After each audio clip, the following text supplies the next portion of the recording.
This expert insight session was recorded in front of a live webinar audience on the 29th of September 2021. The topic was Repetitive Negative Thinking, Understanding and Treating Rumination and Worry.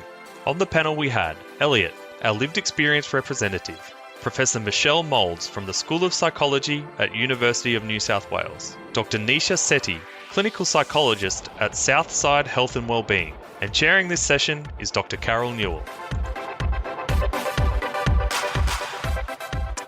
Hi everyone, and welcome to tonight's podcast on repetitive negative thinking, understanding and treating rumination and worry. And thank you for joining us this evening. Before we get started, let me give my acknowledgement to country. I'd like to acknowledge the traditional custodians of this land. I am zooming in from Hornsby, Gordon area, so that's the Gurungai Nation and the Darug people. I'd like to pay my respects to the elders, both past and present, and I'd like to extend that respect to any Aboriginal or Torres Strait Islander who are present here today, and welcome. Let me just get started. I'm Carol Newall, and I'm the moderator as well as a clinical psychologist, and I'm so excited to have our panel members today. And if you're watching this, you will get to see it on our PowerPoint. I'm going to get our panel members to introduce themselves. Tell us a little bit about yourself and your expertise in the area of repetitive negative thinking. Let's start with Elliot tonight, our lived experience representative. Hello, guys. Thank you for having me tonight. So my name's Elliot Waters. I'm coming to you from Newcastle in New South Wales, which is a Wabbical country. I'm a psychology student at the University of Newcastle, and I'm currently finishing my honours thesis. So for all you psychologists watching, if you want to supervise me, please reach out. I also have a lived experience of rumination and worry. So I would encourage people to get their pens and paper ready as I'm about to list the different diagnoses that I have. There's quite a few. So originally I was diagnosed with depression and generalized anxiety disorder, which I still hold now. But I also have experience and a diagnosis of borderline personality disorder, bipolar type 2, ADHD, and social anxiety disorder. So with those diagnoses, obviously there's a lot of overlap, but there's definitely a lot of experience there to draw upon. So yeah, that's me. Thanks, Elliot. Welcome to tonight's podcast, and thank you for giving up an evening for us and to share your experience.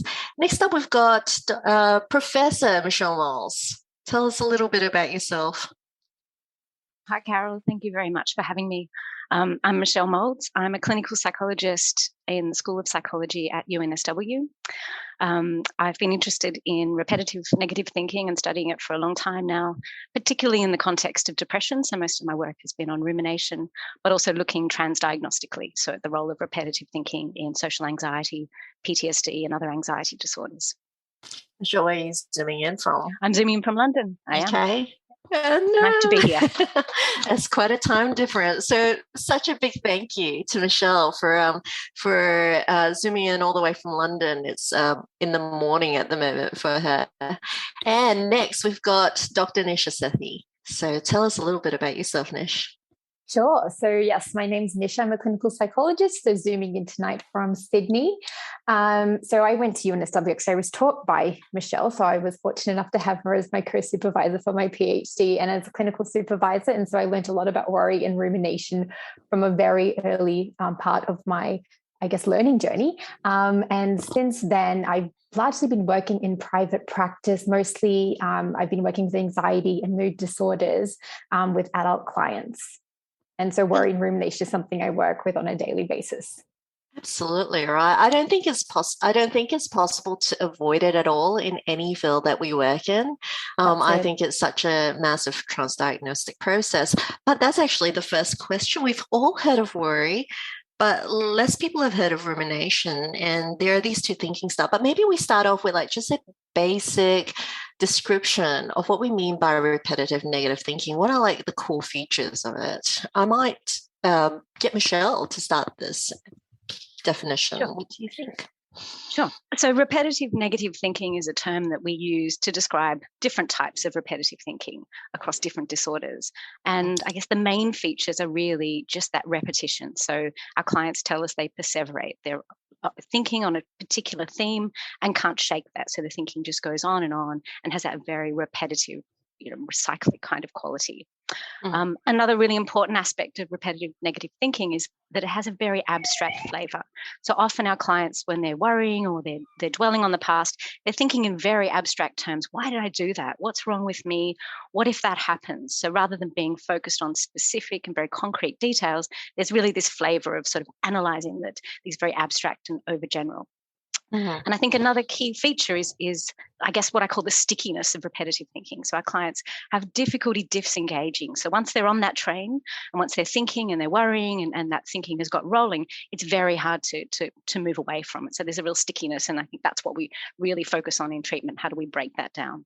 Absolutely. Is that how you describe it in your practice to your clients, Nish? So when you're, because I know that we kind of think about it in terms of like exactly that, Michelle, when I'm thinking about it in terms of research papers, here are kind of the core features, but how do we describe it to clients so that they can better pick it up? Nish, how do you describe it to clients?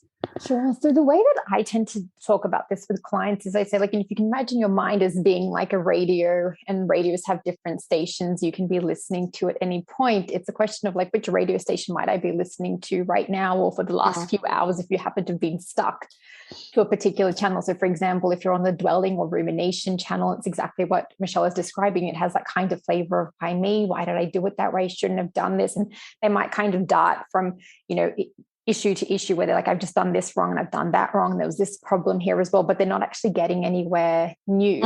And same with worry. So sometimes, people might call their what if channel or the catastrophizing channel. It's everything that could possibly go wrong. They're trying to plan ahead for it. They see it as problem solving, but it's not necessarily going to have that flavor because again, they're not really coming up with solutions. It's just this sense of, again, getting stuck in that cycle and having a really hard time disengaging from it.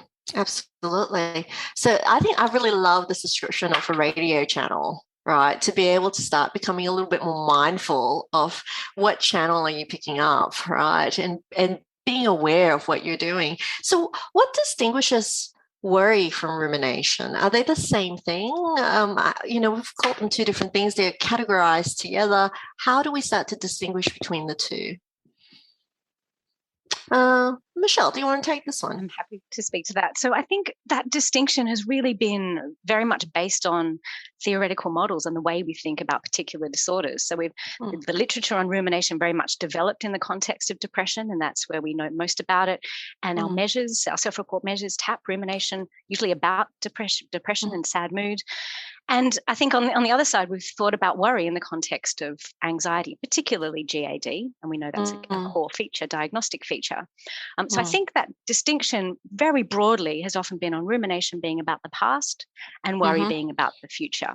But I think it's more recently, there's really been a shift in our thinking that coincides with the transdiagnostic movement to focus less on the content and more to look at the process. And that's when we look across disorders, some of those process features that we see carry across whether our clients have social anxiety, PTSD, depression, and many of them have multiple diagnoses. And that's the reality too. It doesn't make sense we engage in thinking in one box just because of our diagnosis. For most clients, those symptoms are broad. And so yes, that traditional distinction has been around the temporal focus, but I think more and more there's this acknowledgement of it being a process that runs across disorders and diagnoses. Or mental health disorders. Does that mean that if and I don't even know how to word this, if a client spending more time in the past is more related to low mood and a client spending more in the future is more related to anxiety disorders, or do you see that it actually doesn't matter? Even if they're spending time in the past, they're still more vulnerable to anxiety disorders. I think that can be the flavour, particularly if someone is if depression is their main presentation, that there does tend to be that dwelling. But also we know that our minds move back and forth. So when I think about something that's happened, I worry that it could happen again. So I think that, yes, you might see more of that thinking in terms of anticipation and anxiety, but I don't think that rules out, for example, our social anxiety clients who think about how badly I must have sounded in that situation and worry about how badly I'll do next time again. Yeah. I might bring Elliot into the conversation here. Could you tell us a little bit about how you detect when you start to engage in repetitive negative thinking? What are some of like the signs for you? Yeah, so I agree. Everything Michelle said there really applies to me perfectly. Rumination for me is definitely about living in the past, and worrying is definitely about living in the future. And I do find often I struggle to live in the present. I'm always oscillating between the two extremes. And the rumination, I feel, has always tried to serve the purpose of looking for the wisdom in our mistakes gone by, and then being able to ensure we don't do it again. And then obviously the worrying component is all about risk aversion. But I suppose, unfortunately for me, my risk aversion level is way too high for a lot of the stimulus that I come across. But for me, I do spend, as I said, a lot of my time in those two sort of distinct areas, which is not in the now. So for me, it's more about the varying degree and intensity. So once these sort of processes filter into physical manifestations, that's when I know we're on a bit of a slippery slope. So, simple things like, increase heart rate. I check my blood pressure as well. It's always a good indicator. And I really get that ramping up of thoughts, which can be attributed when I'm ramping up with bipolar 2, but it's similar, but not towards the manic positive emotion end of the scale. It's definitely spiraling downwards. So, but one of the best sources of information of how I'm tracking is to ask the people around me. So something that I didn't do until a couple of years ago, I never let anyone know what was going on in my story. But ever since opening up that door, I'm now gaining insights from external to my subjective point of view. And that has been really invaluable, because I do have the odd blind spot that I do struggle to overcome and see through. So yeah. So you kind of get other people involved in being able to provide a little bit of a feedback loop. Is that correct, Elliot? Basically, yeah. They just can see things that I'm blind to and I can't. And when I step back and try and see from their point of view what they're saying, it's like, oh, yeah, okay, I get it now. You're right. We need to do something about this before it gets worse. And that's important for me, because I've got so many different moving parts of my presentation. It can be very difficult to have that insight across all diagnoses at the same time. So it is important to recruit others in some ways to sort of fill the blanks when I just don't have the capacity to do so. Can I ask you, Elliot, when did you start to notice repetitive negative thinking in your life? Did it precede like the diagnosis? Like, was it happening quite early on in your life? Probably unsurprisingly, it did precede diagnosis, and by quite a bit. I remember I was in year 5. This is the clearest, earliest memory of this I have, but it's still extremely vivid, even now as I'm talking about it. I was on the monkey bars at school, and I had this very profound thought that I do not want to live a life where I'm nervous all the time. And that is probably what sort of kicked off things for me. So that was year 5. I would have been, how old are you in year 5? 10 or something, 9. And then I didn't get diagnosed until I was 19. So a decade later. And then I didn't get proper diagnosis of a lot of the other components until I was 27, and I'm 30 now. So it's been a long journey, but rumination and worry has always been there. But my awareness that the way that my cognitions were working didn't have to be like that was really just is really a new idea.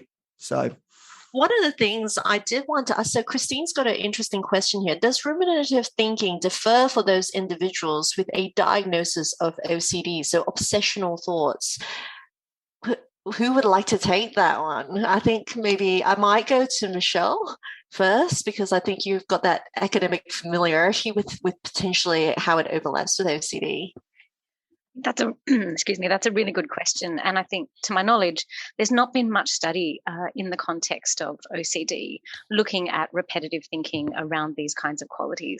And I think some of the some of the issues that have really hindered our transdiagnostic studies are how we measure rumination, and repetitive thinking. Many of the measures are actually linked to specific disorders, and that makes it hard to make those comparisons across disorders. But there is some more recent research coming out by Karina Weil and others in Germany, looking at exactly this, repetitive thinking, and suggesting that, yes, it's very much a focus of OCD. Whether it's exactly the same and has exactly the same kinds of features, I think is something that we're still continuing to unpack. But certainly that getting on the train that we talked about before and staying and having trouble moving away from those thoughts, I think clinically is something that we would very much say we see in the context of OCD. I'm not sure if, Nisha, that's your experience too.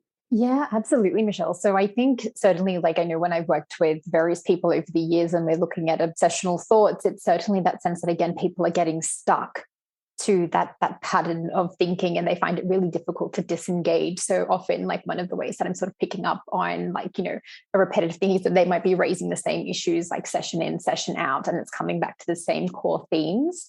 So certainly, yes, I do see that, at least anecdotally, I can say that. Absolutely. We've got a great question for Elliot here. Elliot, can you recognize your early warning signs before rumination becomes too profound? I definitely can. I start thinking about past relationships. That's an easy one, very easy. And as someone who's got borderline personality disorder, that probably doesn't come as a surprise to too many people watching. But the criteria around loneliness is such a big problem for me in general, period. And a lot of my rumination centers on where did my past relationships go wrong, and are we going to be able to make the changes that we need to be ensure it doesn't happen again and we won't die alone. Now, that sounds very dramatic, but it's very true, unfortunately. So I know that once I start getting into those subject areas, we need to start putting the brakes on somehow. And there's different ways that I can do that. But definitely when it comes to rumination in particular, the borderline traits that I have is what really drives that. And it can be very, very debilitating. But you're pointing out like two things here, right? It's knowing your own unique warning sign and the recurring themes that seems to get you caught in the cycle. That's really terrific because, you know, everyone has their own unique warning sign. But number two, it exactly is that characteristic that Michelle and Nisha were talking about. You're asking the really big questions, like how do I not die alone, which is so abstract and so unanswerable. You can't work this out in your head, and yet we kind of default to it, right? So that's that real abstract quality that, you know, both Michelle and Nisha were talking about. That's how we kind of start to pick it up. So with that in mind, what are the characteristics of an individual situational factors that make someone more vulnerable to repetitive negative thinking? Is there any research that tells us, look, you know, why do people get into, you know, RNT, right? Using rumination and worry to work out problems. What's the research in this area? Nisha, do you notice anything in your clinical practice, you know, any unique features or situational factors that kind of drive an individual to use this technique? Yeah, so there are a couple of different things that I look at with my clients. So in part, I look at the bit of the developmental history, because obviously, you know, it's a very influential period for a lot of us. And we kind of think who will be around, who might be the people we've learned from in terms of how to deal with situations. So for example, if you've grown up in a home where perhaps your mom or your dad may have been the people who engaged in this kind of repetitive thinking, might that have been something that you learned? Might it have been part of your social circle? So I think about it from that social learning perspective. And then also, I guess, when I'm thinking about the different kinds of factors that sort of might make us more vulnerable to experiencing anxiety disorders. And because I guess when we think about worry and rumination, I think of them as playing a role in the etiology of those disorders as well as the maintenance. So one of the areas I know some more research is being done is trying to unpack the relationship between those things. But I certainly know, like, you know, when a client does come in and they're reporting that kind of thinking, as soon as like I can hear like there's some sense of worry, I do start to think which anxiety disorders might be present, not because I think it's necessarily important to know all of the ones, but because I know those worry processes might drive a lot of them. Absolutely. Are there, I mean, and throwing this question to Michelle and Elliot now, right? Are there, it's interesting. Some people never use rumination and worry as a coping technique, and some others do, and then they get into the cycle, right? Well, what other factors that you've noticed? I might go to Michelle. Is there any research back up that kind of tells us, look, these sort of factors make somebody more vulnerable to use these techniques? I would certainly agree with Nisha, looking at those early experiences, absolutely, and how I learned to respond to situations, and particularly uncertain situations. And I think, there's some suggestion in the literature that if children grow up in a context of needing to spend time figuring things out, so if I have a caregiver who is very warm and then I have a very different response to a similar kind of behavior, I'm sort of learning to try and read people and be in my head a lot. And I think setting those kinds of uncertain situations, for example, can set people up to spending a lot of time trying to figure out the world. And that can lend itself to then perhaps thinking too much and going down that path.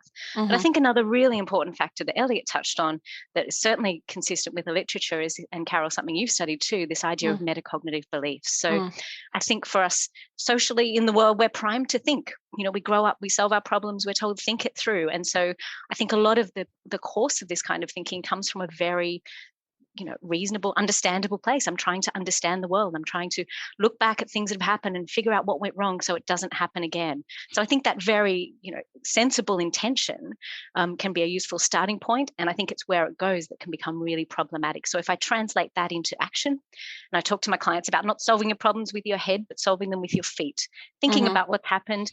And then if I look back at our relationships, for example, Elliot, and the example you gave, thinking about what I did and how can I make a plan to avoid that again. And I think asking those very, very sensible questions, but translating that to concrete action and behavior is where I think many of our clients get stuck. And there's too much time up here with the goal of figuring things out, but it becomes thwarted by being too much in the head. And I think that's a really important factor. I just want to follow up on that, because that in my presentation, my history, that is so true. That so with my psychologist, we've done the Elliot relationship cycle. And for every relationship I've been in, they've been all the same, all of them, to a T. And I have spent, what am I, 30? So 15 years ruminating about trying to get the relationship sort of pattern and process down pat.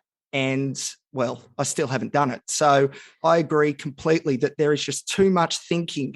I remember I watched a lecture once where they said that people with BPD tend to have above average IQ, but their problem is implementation. And I'm not sure what my IQ is. I hope it's above average, but I definitely know that my implementation is not good. So, I agree with all of that. That's, definitely. Is there still that gender effect, right? So I think when I first started looking into this area a while back, when I used to work with you, Michelle, there was always this very strong gender effect of women being more likely to ruminate. Is that still true? Well, I think the early literature, particularly on rumination, was really born out of that idea. So Susan Nolan-Hochziemer's initial model was really around trying to understand this gender difference that we see in depression, and we really see emerge in adolescence and that period and continue on into adulthood.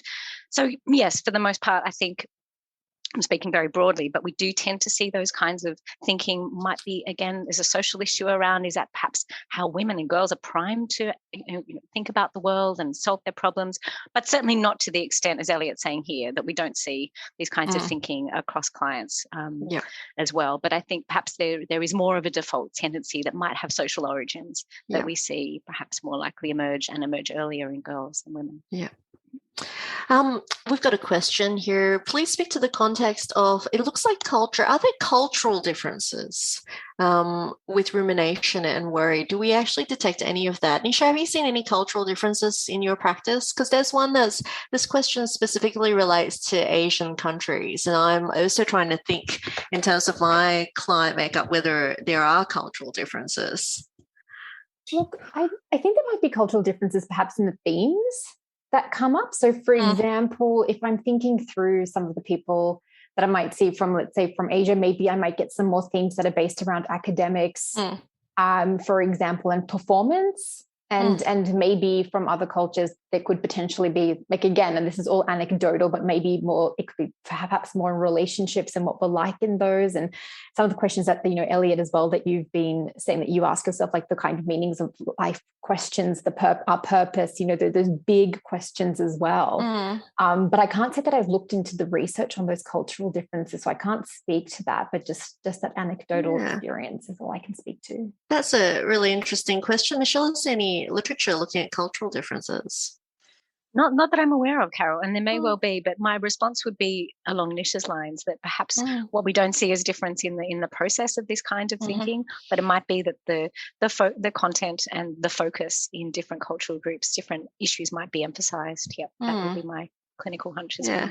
I've always wondered whether, like, the reason why we have these gender differences or potentially even cultural differences is if you come from or maybe grow up in an environment where there's very little opportunity to take action to solve a problem, it's a coping mechanism almost, but it can then go on this journey of being quite dysfunctional later on when you do have the tools, but you don't necessarily go to those tools because you have been trained from that earlier life experience because you didn't have the power to implement those changes.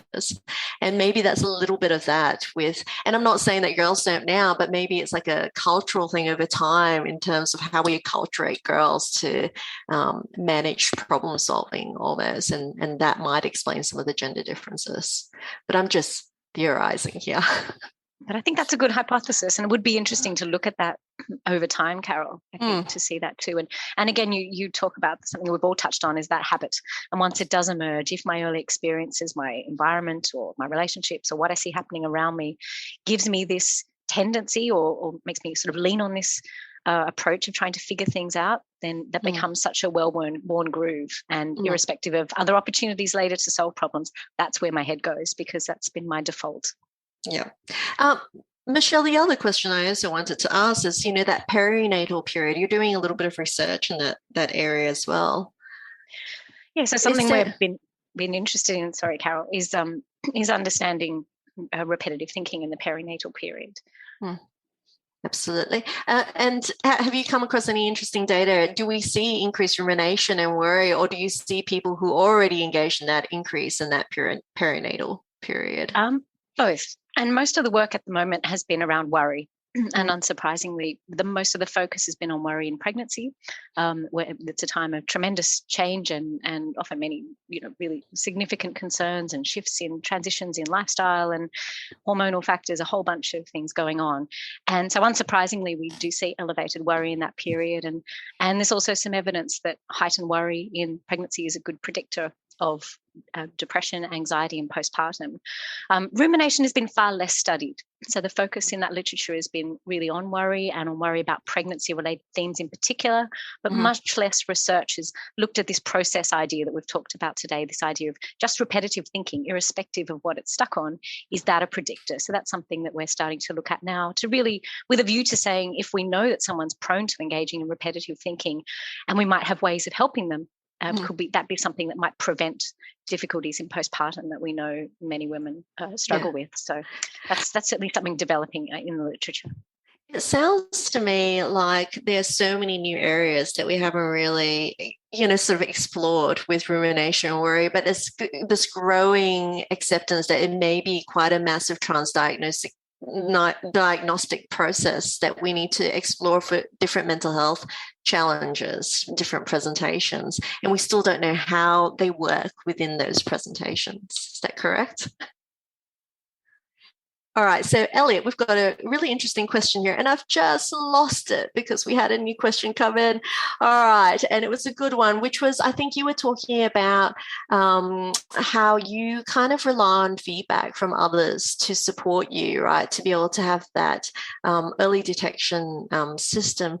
And they asked, would you mind sharing an example of how that feedback has supported you? So, what maybe an example of a time when it's been picked up and how that worked for you? Yeah, so I think often I tend to descend quite rapidly and spiral, but not always. And I find that if it's a slower, gradual reduction towards rumination, usually in that case is driven by the bipolar swings. Often it's because it's incremental, I don't pick up on it very well. So it's good when I have family or friends who know what's going on and know what to look for and are able to pull me aside and say, listen, mate, we've noticed this. How are you tracking? Are you okay? Are you okay? Cliche, but very, very important. And it's those, and talking about those issues with other people really externalizes what I'm thinking. So instead of having it all buried up here where there's no moderation, because I'm taking a back seat, the emotions are taking control. And it's good to get other people's feedback because they tend to add logic back into the mix. So if we want to talk about dialectical behavior therapy, I guess I use other people's opinions and ideas to strengthen that logical side of my brain and give it a bit of backup so I can get back to that mindful, wise mind presence. So, it's I battled a long time doing it on my own and it didn't work. So it was time to do something different. And I'm glad that I did. That's for sure. And it's such an effective strategy as well. And having others support you is actually really key. We all need it, whether we have like a standing diagnosis or not, because it's so important in terms of helping us track our well-being often, right? So we've got a lot of questions on interventions, and I think we better get to that. What are the most effective strategies available for us to kind of break repetitive negative thinking? Elliot, I actually might start with you because you have a very specific strategy for yourself to kind of break that cycle. Yeah, so I tend to look at my rumination and worry in short or situational terms and then long term in those broader questions like I touched on before. So some worries will be, I just saw my boss. I don't think that conversation went well. He's definitely going to fire me. Okay, we need to check the facts, bit of DBT, use a bit of CBT. Let's challenge that logical side and see if there's any basis to it. And also what's important in those situations is to be very mindful and say, hey, hang on, let's distance ourselves from this comment. Let's even label it like an acceptance commitment therapy and say that's that particular cognition. We know that's trouble and it's not real. Let's get a bit of distance and then we can move on, hopefully, with a clearer mind. And rumination very much taps into, again, like those really big questions. And then worry does as well, though. So the rumination is like, how did my life end up like this when it could have been this? Whereas the worry is, I want to get there, but I'm not good enough to get there. And that means who the hell even am I? So, for example, I want to be a clinical psychologist because I want to make some change in our communities in the mental health space. If I don't get to that point, because there's this huge level of self-critical judgment that's weighing me down, if I can't get there, well, who even am I? What is my identity? So for that sort of stuff, it's all about the rumination stuff. Someone wrote in the comments just before that it appears people will ruminate if they haven't found an answer to something in their past. And I think that's very true. So what I'm trying to do at present actually is really writing down a bit of an autobiography and really extrapolate the wisdom from my mistakes and say, okay, there it is on a piece of paper. I can quantify and qualify what happened. This is what I learnt. We can let go and move on. That's a process that I'm still doing, but hopefully it works well. I love it that you are sort of containing your repetitive negative thinking, like almost like constraining it within a text and then being able to let it go, right? And it's such a, almost like, problem solving at the same time as a little bit of mindfulness and actually consciously saying, yep, that's done. I'm going to let it go. So that's fantastic. Do you use mindfulness as well, Elliot? I do. I try and meditate. It's a skill like anything else, but because I have ADHD, obviously my attention isn't the best. So it's a bit of a challenge, but at the same time, I've read the studies of its effects on the amygdala and how good it can be for all these different disorders, which a lot of them I've got. So I have to do it. So yeah, I do it. I wouldn't say I'm a Zen Buddhist yet, but I'm working on it. Good. I love that. I have found mindfulness to be an extremely challenging task to master. It sounds really simple, but I think you're exactly right. It takes quite a bit of focus and quite a bit of practice. Nisha, what about you? I might get you to, and there's a specific question. I think we're now in the space of talking about intervention, but we've got this question, how do we help patients to problem solve rather than worry, which is really about what are our effective interventions, right, to break some of these repetitive negative thinking. What do you use in your practice, Nish? Yeah, so I always bring it back to formulation. So I guess I try and think about what for this person might be driving the worry. So if, for example, let's say, because sometimes people can come in with those sorts of questions, I think, like, for you, Elle, it's like, what am I going to do? How am I going to get to this place and whatnot? And what are my ways to get there? So if it looks like it's a difficulty in solving the problem, then I might take them through some structured problem solving. So we're, coming up with multiple solutions to the problem, potential solutions, evaluating them, and then I'll give me a sense of where we're at. Because, if there are any barriers in that process, I'll be able to pick that up.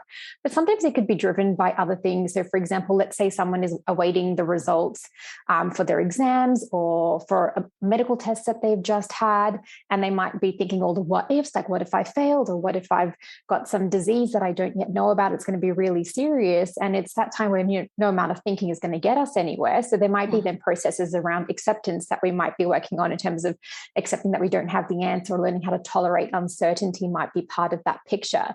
So, or I might be teaching them how to diffuse thought. So there are lots of different strategies like a person might use, but I guess what I'm saying is it really just comes back to what I think might be driving what's going on for them. I'll feed that back to my client. We'll collaborate on it. They feel like, yep, this is definitely what's happening for me. Then we'll just think, what might be the antidote to that then? It's hard, though, I'll tell you that. Like, trying to get people, because people get it intellectually, implementing it is another thing, but we just keep giving it a good go.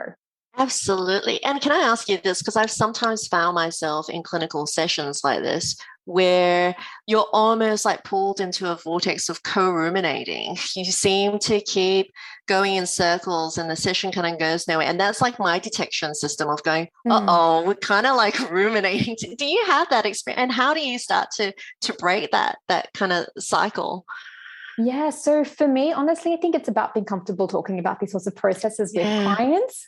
So it's just like labeling the process to say, what I think has just happened is I think both of us are now on the same path where we're listening to that same radio channel. We've both got it playing in our heads, and we'll get a sense of what's your channel saying. Here's what's my channel is saying. It's like, okay, is this helping us and is it not? Because we don't make the assumption immediately that it's just not helpful in any way, shape or form.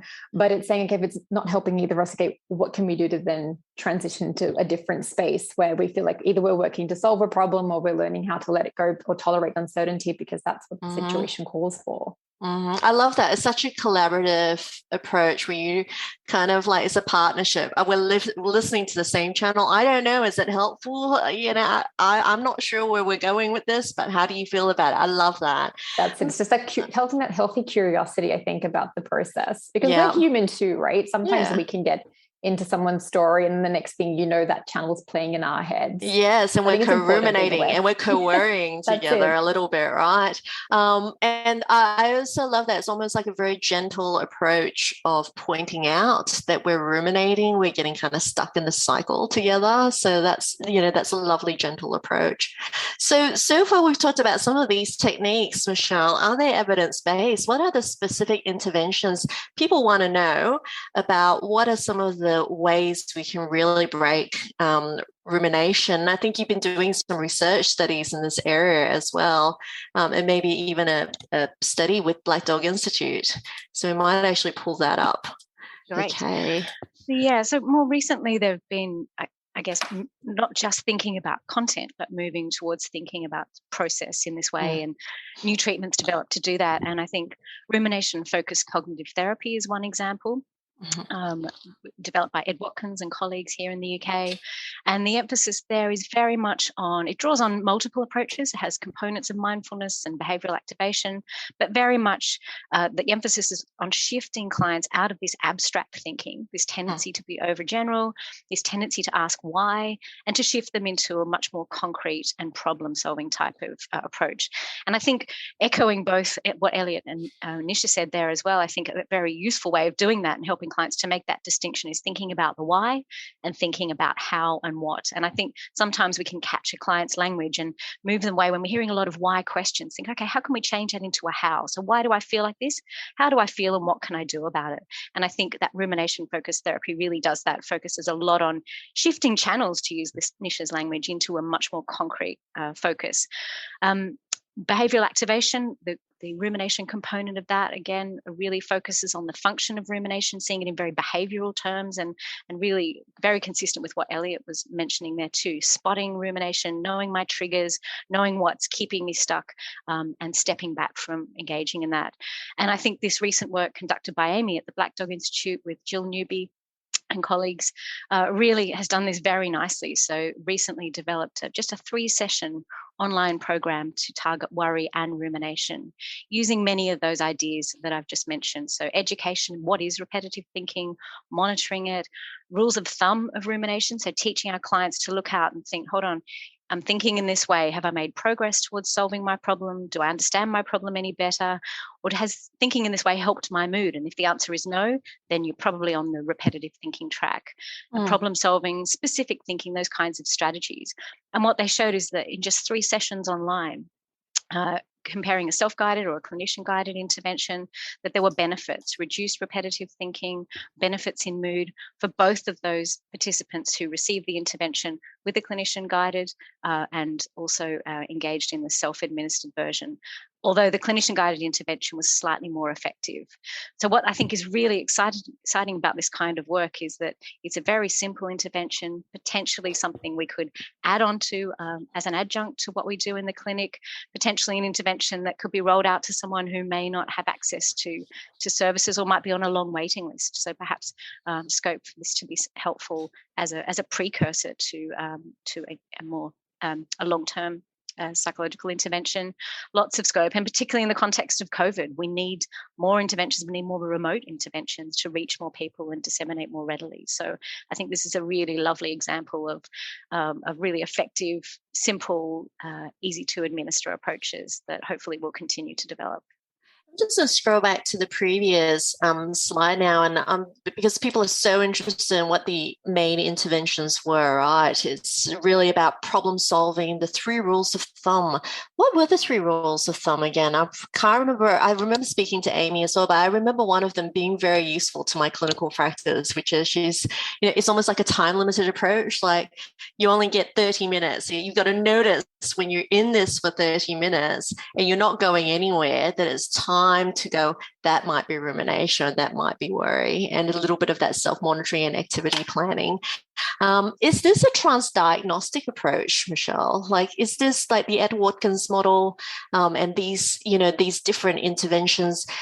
Could it be used for lots of different presentations, or is it still now currently just focused on a few, like generalized worry, generalized anxiety disorder and depression? Definitely transdiagnostic. So very much, again, developed in the context of depression, Carol. So coming from this idea of rumination, but again, tremendous scope if we teach our clients, irrespective of what the content is. If I've been on this track for a bit, hold on, can I stop for a second in the way Elliot described it? And really just step outside a bit and evaluate it. Is this helping me? Is it moving me forward? Is it making me feel better? If not, hold on, I'm on the path. And how can I reorient and move towards something much more concrete? And I think that's where our real challenge is here. And I think keeping it very, very simple for our clients. If you think, if I have a head full of worries and rumination and they've been there a long time and I come to therapy, I'm sure for many people that just feels insurmountable. And I think it can for us as therapists too.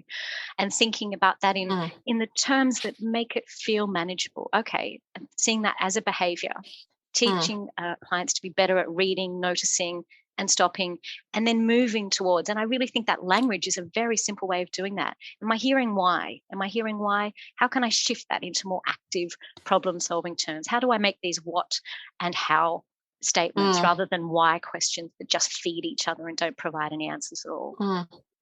It would so help contain some sessions, because I can see that, when we do come across clients who really do ruminate and worry, that we sometimes, even when we're doing maybe cognitive challenging, that core part of CBT, it sort of goes off the rails sometimes, right? The why keeps sneaking in, the what ifs, and to be able to go, hold on, let's step back, and there's a process happening here, which is rumination, which is worry, and we're kind of getting stuck in a loop even when we're trying to do cognitive challenging. So I love those rule of thumb. Now we have this really great question here, and it's a very interesting one, and I've lost it for a moment. There it is. It's from John. Does rumination always have to have negative thoughts? Could it be with positive thoughts as well? And I've never thought about that. What's your take on this? And Elliot, do you have that, or is it always negative thoughts?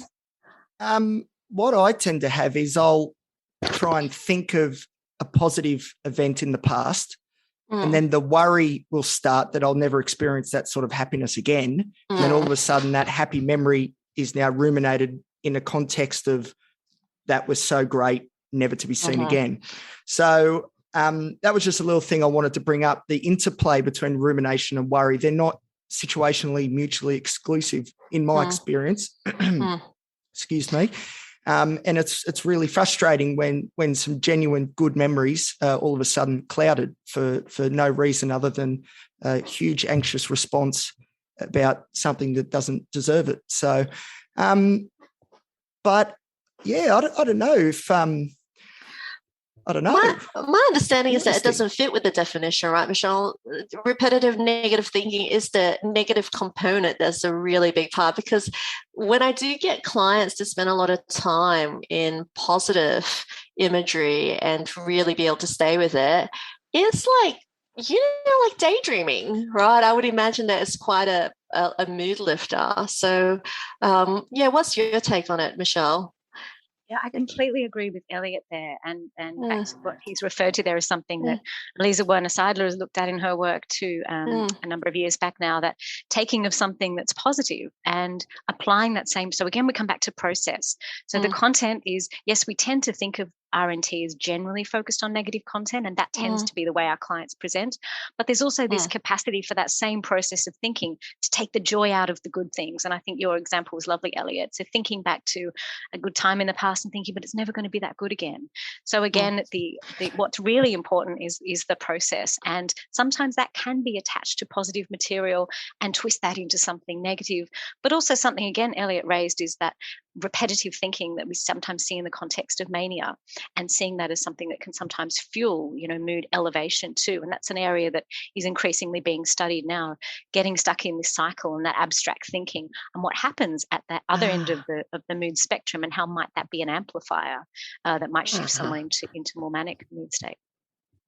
Oh, that's really interesting. So this is a very interesting question from Oliver here, right, who says, yes, I agree, rumination as the form of escapism. And that's really interesting, because I've always thought of rumination, Nisha, I don't know if you've thought about it this way, rumination and worry, as actually avoidance of doing, potentially. Well, yeah, because if you think about it, I kind of think of it as sometimes it's a tool we might use to procrastinate. Let's say there's something that you've always wanted to do in life. For example, you might have always been thinking about changing jobs or something like that. And it's like something that we can sort of like keep putting it off. It's like, no, I'll try my hand at that particular role down the track. And then, you might sit there ruminating on that and how you haven't changed and worrying about all things that could go wrong if you did change. And that can be something that gets us stuck. But at the same time, it also means we don't have to confront that feared thing. Absolutely. It's almost as though, for me, is one of the forms of avoidance. Just if I can just think through this, I don't actually have to do anything. So I actually think that's a really good point there that was made by our audience, that it's a form of escapism, but I would probably maybe even replace it with potentially avoidance instead. So hopefully that kind of clarifies some of that, the questions around whether we can do positive content, but in fact, a lot of the research is showing that, just like Elliot's experience, even when we try to do that, it sort of feeds us back into that negative space. So what are the take-home messages here for our practitioners who are listening in? So what are some of the things we would like to share with our practitioners before we end this podcast? Elliot, what are your take-home messages here? I think, as has been said, across many different diagnoses, rumination and worry is a core feature, but they do present a little bit differently.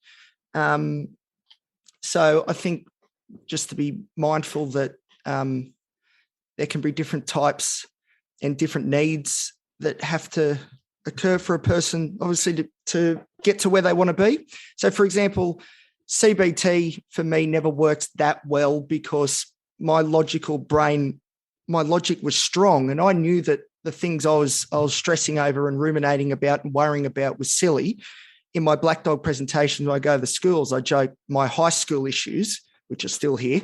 But CBT wasn't the go for me because I am borderline and driven by so much emotion that clouds the logic. It's actually things like schema therapy that seem to have worked better, or internal family systems therapy, and DBT, of course, as well. So, and I guess the other thing, I think hypervigilance tends to carry itself with these two presentations as well, because if you're worried and ruminating about mistakes, in my view anyway, my perception, I'm always looking at faces to see if I've said something that's out of line or if it's not. So I think just to be mindful in general that it can be a bit raw for people. And yeah, it's a big mountain to climb, that's for sure. But yeah, I think we can, for those suffering, we can all get there. So. Good. And I love that you're sort of encouraging us to be a little bit flexible with the framework that we use and being mindful about, tailoring it to the unique client, presentation, and being aware, right, that CBT is not working for this client, and that something else might work a little bit better, right? So what about you, Nish? What's your big take-home message? Just before I answer that, can I just ask Elliot a quick question? Yeah. Sorry, Elliot, you're just having a drink. I caught you at the wrong moment. I just got dry mouth because I'm anxious. Okay. Sorry. I just wanted to ask, do you find that there's a difference if you catch the rumination or the worry early? Like if it's easier to stop if you catch it early in the process as opposed to when you're, say, 10 minutes, half an hour in? There is, but I'm really poor at doing it. Okay. So I don't know if this is a bit of a learned helplessness thing that I do, but I almost like the rumination because I know what it is and I know what I'm up against, and it is.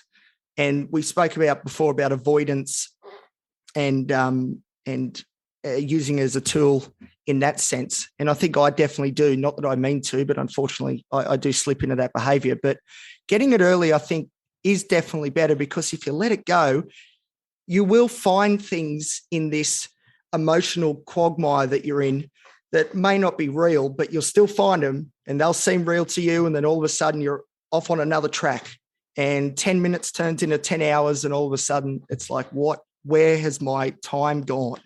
So yeah, getting it early is so important, but yeah, for me, it just hits, it's like it's 0 to 100. There's very rarely is it a slow, gradual increase of thoughts. It's all or nothing. So it is difficult for me to really pull it in a line.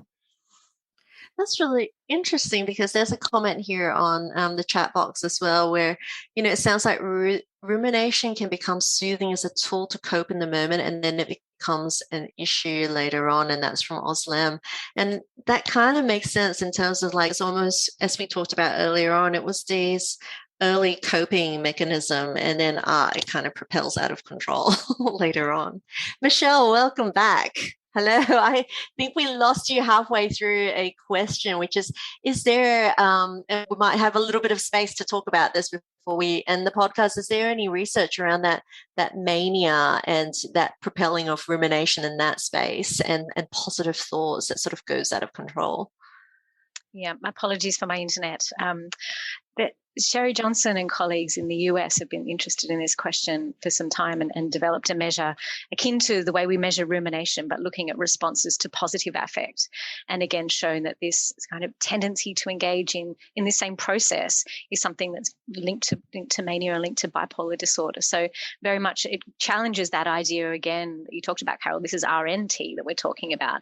Actually, is repetitive thinking a better focus? Because again, it shifts off content and it just looks at this tendency to engage in thinking that might take you down a path that makes you feel worse, whether that is in terms of amplifying mood or reducing mood. And I think that question that has just been raised there, and again, echoing Elliot's thoughts there around avoidance, I think is a really good one, and certainly a focus of, say, behavioral activation approaches, this idea that rumination, and many of our clients feel as though they're doing something, I'm solving my problems, I'm up here. But actually the clinical question is, what are you not doing in your life when you're so busy up here?